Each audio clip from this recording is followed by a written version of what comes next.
Uberto Alberti, trusted friend of the Auditore family. According to the history books, this guy was a saint. He prosecuted murderers, rapists, the worst criminals. One of the best lawyers in Italy, he won every case, in spite of the fact that he was self-taught. Now, I found a back door into the Templars' database server. I've been combing it for some kind of smoking gun. I found it. Apparently, Uberto's family was evicted by the Medici Bank. Uberto's been aching for revenge ever since. And the Templars promised him support. Etzio's father was standing in the way, and Uberto was jealous of his influence over the Florentine government. Two birds with one stone, isn't it? It looks like Uberto used his election to the Signoria as his opportunity to strike.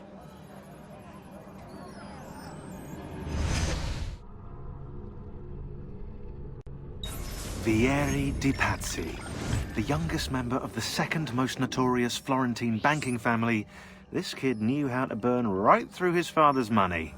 Outside of spending sprees involving weaponry, exotic animals, and clothes, he was fiercely competitive. Vieri hosted races of all kinds: boating, horseback riding, running. All of them rigged, of course. And get this, if through some amazing stroke of luck he ever lost, he'd invite the winner's entire family over for a victory dinner and serve them a meal to die for.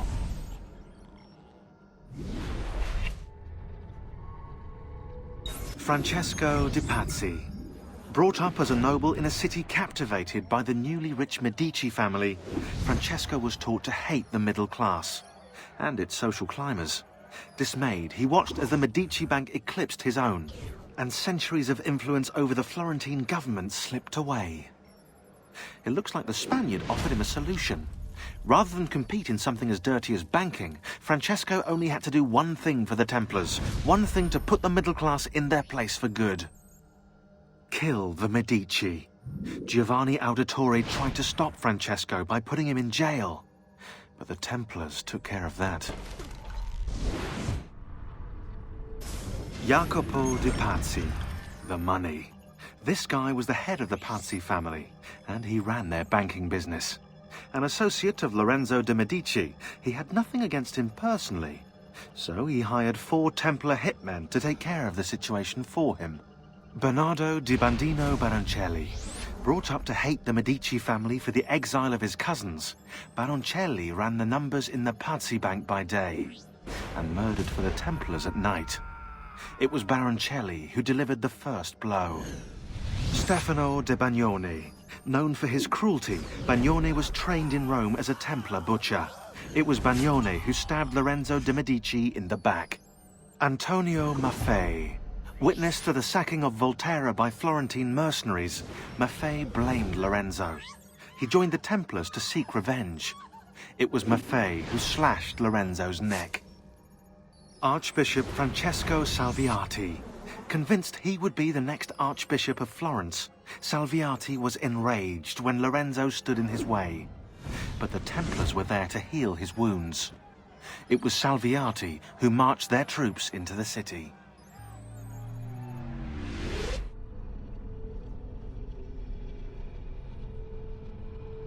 Emilio Barbarigo, titan of Venetian industry, terror of the underworld.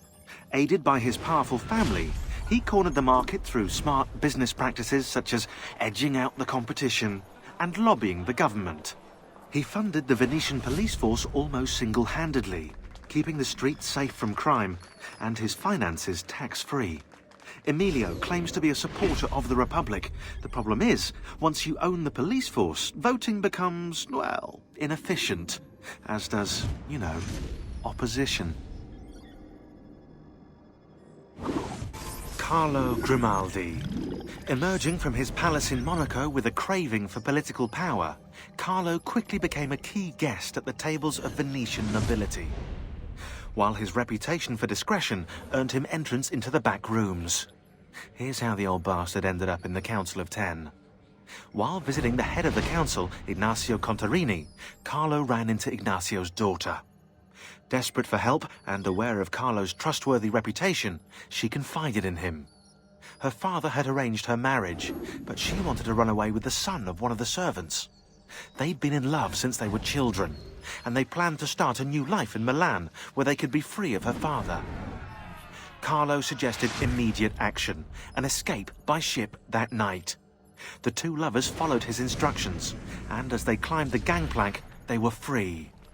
That is, until Ignazio appeared on deck. Carlo was rewarded for his loyalty to the Contarini family, while true love, well, see for yourself.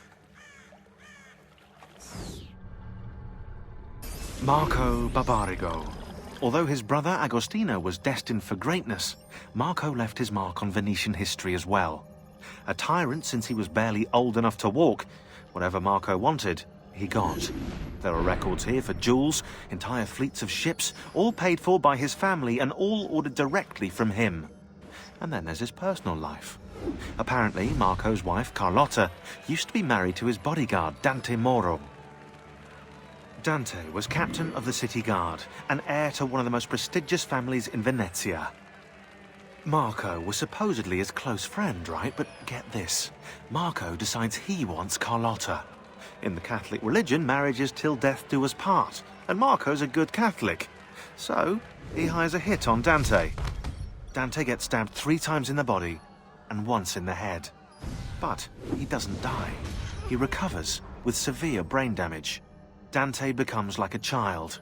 So, what does Marco do? Well, he hires Dante as his personal bodyguard, and he gets him to sign a confession annulling the marriage. Marco takes Carlotta and keeps Dante as his personal slave. What a lovely fella. Silvio Barbarigo. Raised by wealthy merchants, Silvio was introduced to politics when his father was cut out of the family inheritance. From then on, Silvio worked for his uncle, his father's killer. Apparently, he had a knack for persuasion. Quickly, he became his uncle's advisor, proving his worth by discovering a Soranzo plot against the Barbarigos. You're gonna love this. Before the plot could be carried out, Silvio throws an Easter celebration, inviting the Soranzos. There's a pageant for the children in the central courtyard, while Silvio escorts the parents to the roof. He toasts the family, then signals the archers hidden behind the courtyard windows. The Soranzos never plotted against the Barbarigos again. Fast forward 10 years, and Silvio's living in his uncle's luxurious Venetian palazzo. According to the history books, his uncle died in bed.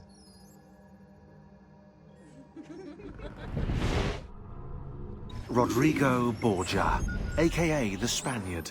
A dark stain on human history, Rodrigo left a trail of blood a mile wide on his quest to unify Italy under the Templar banner. Anyone who opposed him ended up in little pieces inside a sack, or, if he was in a good mood, poisoned. Once he was crowned Pope, Rodrigo, or should I say Alexander VI, used his influence to wage war with any city that held out against the Templars. And then there were the rumoured X-rated atrocities. Hundreds of courtesans brought to the Vatican by the cartload, and the Pope's close friendship with his illegitimate daughter, Lucrezia. Oh yeah, and did I mention the killings never stopped?